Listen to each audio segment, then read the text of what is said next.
আজকে আমি মরে যাবো, এই সম্পদ আমার, আমি 10 তলা 20 তলা বিল্ডিংয়ের মালিক, আমি কোটি কোটি টাকা ব্যাংকে সম্পদ জমাইলাম, এই সব কিছু আজকে যদি আমি মারা যাই, আমি কিছু আমার সাথে যাবে ভাই? আমার সাথে কিছুই যাবে না। এই সম্পদের সঠিক ব্যবহার যদি না করতে পারি, এই সম্পদ আমার জন্য বিপদ হবে, এই সম্পদ আমার জন্য কাল হবে, এই সম্পদ আমার জন্য জাহান্নামের আগুন। এই জন্য আল্লাহ রাব্বুল আলামিন বলেন মুমিন, মুমিনের 3 নাম্বার গুণ হলো মুমিন তার মালের সঠিকভাবে যাকাত দিবে, মালের হক আদায় করবে, দান সদকা করবে, কুরবানি করবে, আত্মীয়-স্বজনের খবর নেবে, আপনজন, গরীব, অসহায়, দরিদ্র মানুষের, এতিম, মিসকিন, অসুস্থ মানুষের খবর নেবে। এই জন্য আল্লাহ রাব্বুল আলামিন অর্থ দিয়েছেন। অর্থ এটা আল্লাহর একটা নিয়ামত। অর্থ দিয়ে আল্লাহ পরীক্ষা করেন, অর্থ না দিয়ে আল্লাহ পরীক্ষা করেন। অর্থ দিয়ে আল্লাহ কি করেন? আল-মালু ওয়াল বানুনা জিনাতুল হায়াতিদ দুনিয়া। সম্পদ, সন্তান আদি এগুলো দুনিয়া রং তামাশা, দুনিয়া চাকচক্য। আমার কথা আল্লাহ কোরআনে বলছে, সম্পদ এটা দুনিয়ার চাকচক্য, দুনিয়া রং তামাশা। সন্তান আদি দুনিয়ার রং তামাশা, দুনিয়া বিলাসিতা ছাড়া কিছুই না। আল্লাহ রাব্বুল আলামিন মুমিনদের উদ্দেশ্যে বলেন ওয়াল্লাযীনা হুম লিফুরুজিহিম হাফিজুন। মুমিনের 4 নম্বর বৈশিষ্ট্য, মুমিনের 4 নম্বর গুণ হলো মুমিন তার লজ্জাস্থানের হেফাজত করবে, মুমিন তার সতীত্বের হেফাজত করবে, মুমিন তার যৌবনের হেফাজত করবে। যৌবনের নেশায় পড়ে হারাম কাজে লিপ্ত হয়ে যায়, যৌবনের নেশায় পড়ে হারাম কাজে জড়িত হয়ে যায়। মুমিন, খাঁটি মুমিন তার জীবন চলে যাবে, তার সতীত্বকে হেফাজত করবে, তার জীবন চলে যাবে, তার চরিত্রকে সে হেফাজত করবে। অসংখ্য ঘটনা আছে সাহাবায়ে কেরামের, অসংখ্য ঘটনা আছে যে তাদের জীবন দিয়ে দিয়েছেন আল্লাহর রাস্তায়, জীবন কুরবানি করে দিয়েছেন, তার সতীত্বকে, তার ইজ্জতকে হেফাজত করেছেন। তাহলে মুমিনের 4 নম্বর বৈশিষ্ট্য হলো কি? মুমিন তার লজ্জাস্থান কি করবে? হেফাজত করবে। এখন লজ্জাস্থান হেফাজত করবে কিভাবে? তার চরিত্র ঠিক করবে কিভাবে? তার যৌবনের চাহিদা সে কন্ট্রোল করবে কিভাবে? হাতে যে মোবাইল নিয়ে আসছে, এখানে পুরো চলচ্চিত্র, পুরো ম্যাগাজিন, পুরো পৃথিবীটা তার হাতের মুখে চলে আসছে।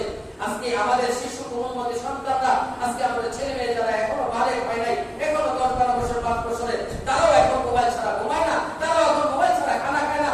মোবাইলের আওয়াজ শোনে না, মোবাইলটা হাতে নিয়ে তাদেরকে গোপ করানো হয়, মোবাইলটা হাতে নিয়ে খারাপ চিত্র দেখে দেখে তাদের খারাপ বেড়ে দেওয়া হয়। ভাই, সন্তান কিভাবে ভালো হবে? সন্তান কিভাবে মানুষ হবে? আজকে দেখেন 20-30 বছর আগের কথা, আমাদের পূর্বপুরুষ দাদা বা চাচারা যারা আছেন তাদের অবস্থাটা আমরা সচক্ষে দেখেছি, এখনের চিত্রগুলো আমরা সচক্ষে দেখি। এখন 10-12 বছরের ছেলেমেয়েরা মা বাবার কন্ট্রোলের বাইরে চলে যাচ্ছে, মা বাবার অবাধ্য চলে যাচ্ছে, মা বাবার থেকে একবারে বিচ্ছিন্ন হয়ে যাচ্ছে, একমাত্রই আমাদের এই মোবাইল। আল্লাহ আমাদের সবাইকে আমাদের চরিত্র, আমাদের যৌবন, আমাদের সতীত্ব ধরে রাখার তৌফিক দান করেন। আমাদের সন্তানদের চরিত্রকে হেফাজত করার দায়িত্ব হলো আমাদের। আল্লাহ রাব্বুল আলামিন সন্তানের সঠিক দায়িত্ব পালন করার তৌফিক দান করেন। সম্মানিত মুসলিম কেরাম, মুমিনের 4 নম্বর বৈশিষ্ট্য বললাম তার যৌবনের হেফাজত করা। 5ম নম্বর মুমিনের বৈশিষ্ট্য হলো ওয়াল্লাযীনা হুম লিআমানাতিহিম ওয়া আহদিহিম রাউন। এই আয়াতের মধ্যে আল্লাহ রাব্বুল আলামিন দুইটি কথা বলেছেন। মুমিন ছাড়া যে তাকে মুমিন বলে দাবি করবে, সে কি করবে? ওয়াল্লাযীনা হুম লিআমানাতিহিম, সে তার আমানতের কখনো খেয়ানত করবে না। মুমিন তার জীবন চলে যাবে, সে আমানতের খেয়ানত করতে পারে না। নবীজি বিশ্ব আমানতদারি দেখে গেছেন, নবীজি বিশ্ব আমানতদারি দেখে গেছেন। মক্কার কাফেররা নবীজিকে ভালোবাসতেন না, নবীজিকে ঈমান আনতেন না, নবীজিকে সারাক্ষণ মারার জন্য চেষ্টা করতেন, সারাক্ষণ নবীজিকে কষ্ট দেওয়ার জন্য তারা পায়তারা করতেন, বিভিন্ন ষড়যন্ত্র করতেন, বিভিন্ন ভাবে নবীজিকে কষ্ট দিতেন। তদুপরিও তারা জানতেন যে মুহাম্মদ সে বিশ্ব আমানতদার, সে কখনো মিথ্যা বলবে না, সে কখনো জালিয়াতি করবে না, সে কখনো প্রতারণা করবে না, সে কখনো ধোঁকাবাটপাড়ি করবে না। এই জন্য মক্কার কাফেররা সহ নবীজির কাছে তাদের সম্পদকে কি করতেন? আমানত রাখতেন। নিজের ভাই নিরাপদ না, নিজের বাবা নিরাপদ না, বিবি নিরাপদ না, নিজের দল নিরাপদ না, মুহাম্মদের দরবার নিরাপদ মনে করে নবীজির কাছে রাখিয়েছেন। নবীজি বিশ্ব আমানতদারি পরিচয় দিয়ে নবীজি যখন মক্কা ছেড়ে মদিনা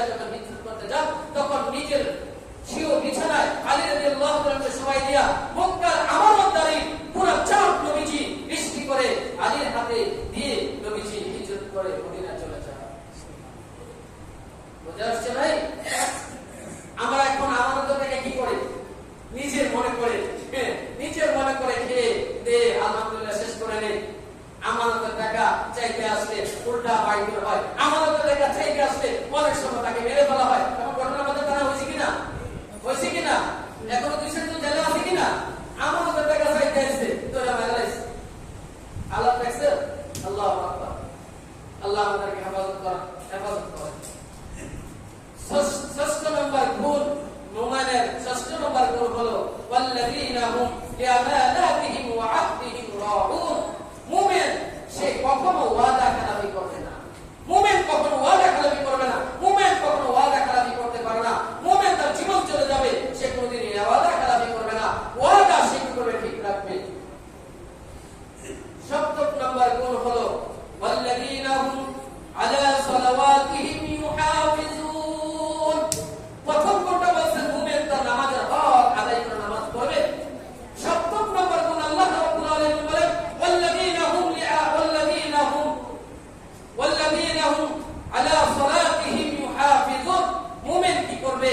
তার নামাজের হেফাজত করবে।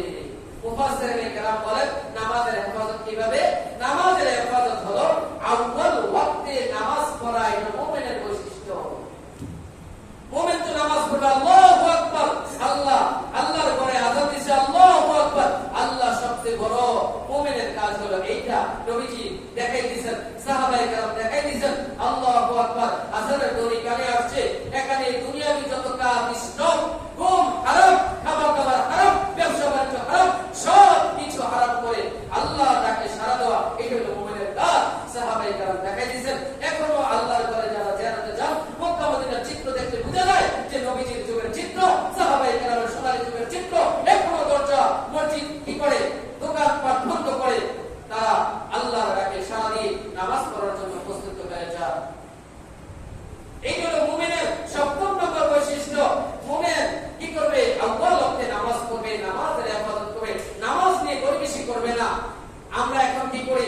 আযান দিলে আমার কাজের ব্যস্ততা বাড়াই দেই, ঘুমের ব্যস্ততা বাড়াই দেই, গল্পের ব্যস্ততা বাড়াই দেই, কাজের ব্যস্ততা বাড়াই দেই, দোকানের ব্যস্ততা বাড়াই দেই। দেখতে ভাই, আল্লাহ রাব্বুল আলামিন প্রথম আয়াতে বললেন ক্বাদ আফলাহাল মুমিনুন। মুমিন যারা তারা সফলকামী হয়ে গেছে। তারপরে আল্লাহ রাব্বুল আলামিন অষ্টম নম্বর আয়াতে বলেন ওয়াল্লাযীনা হুম আলা সালাওয়াতিহিম ইউহাফিজুন উলাইকা হুমুল ওয়ারিসুন।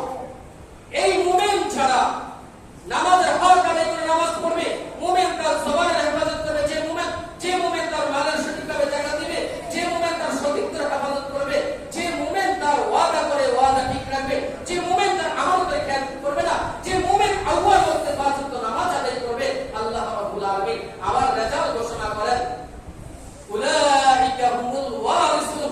এই সকল গুণওয়ালা মুমিনের জন্য, এই সকল গুণ বিশিষ্ট মুমিন যাদের ভিতরে এই গুণগুলা পাওয়া যাবে, উলাইকা হুমুল ওয়ারিসুন, তারা হবে জান্নাতের ওয়ারিস। তারা হবে কিসের ওয়ারিস ভাই? বাবা মরে গেলে সন্তান তার সম্পদের ওয়ারিস হয়। যেমন ভাবে ঈমানদার যার ভিতরে এই গুণগুলা পাওয়া যাবে, সে মৃত্যুর সাথে সাথে জান্নাতের ওয়ারিস হয়ে যাবে। উলাইকা হুমুল ওয়ারিসুন আল্লাযীনা ইয়ারিসুনাল ফিরদাউস হুম ফিহা খালিদুন। আল্লাহ রাব্বুল আলামিন বলেন যে মুমিন জান্নাতে যাবে, কোনদিন আর জান্নাত থেকে তার বের হতে হবে না, কোনদিন আর জান্নাত থেকে সে বের হবে না। বাবা পাঁচতলা বিল্ডিং এর মালিক বানিয়ে দিয়ে গেছে, সম্পত্তি বিল্ডিং বেচে খেয়ে সন্তান আবার একদম জিরো হয়ে গেছে। বাবা সম্পদ দিয়ে গেছে, সম্পদের ব্যবহার সন্তান শিখে নাই, সন্তান এখন মিসকিন হয়ে গেছে, সন্তান এখন টাকা মানুষের দ্বারা জায়গায়, এখন অসংখ্য প্রমাণ আমাদের চোখের সামনে আছে। আছে কিনা ভাই? সন্তান সম্পদের সঠিক ব্যবহার জানতে হবে কিনা? মুমিন বলে দাবি করলে শুধু হবে না, মুমিনের বৈশিষ্ট্যগুলো যদি মুমিন আদায় করতে পারে, সে মুমিন মৃত্যুর সাথে সরাসরি জান্নাতে চলে যাবে। আল্লাহ রাব্বুল আলামিন আমরা যেহেতু মুমিন, আল্লাহ রাব্বুল আলামিন আমাদের ঈমানের মতো শ্রেষ্ঠ দৌলত দান করেছেন।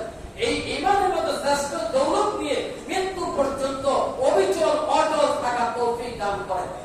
আমাদের ঈমান ও আকীদা ঠিক রেখে সুস্থ আকীদা নিয়ে আমলকে সহিহ করে সাহাবায়ে কেরামের মতো ঈমান ও আকীদা ও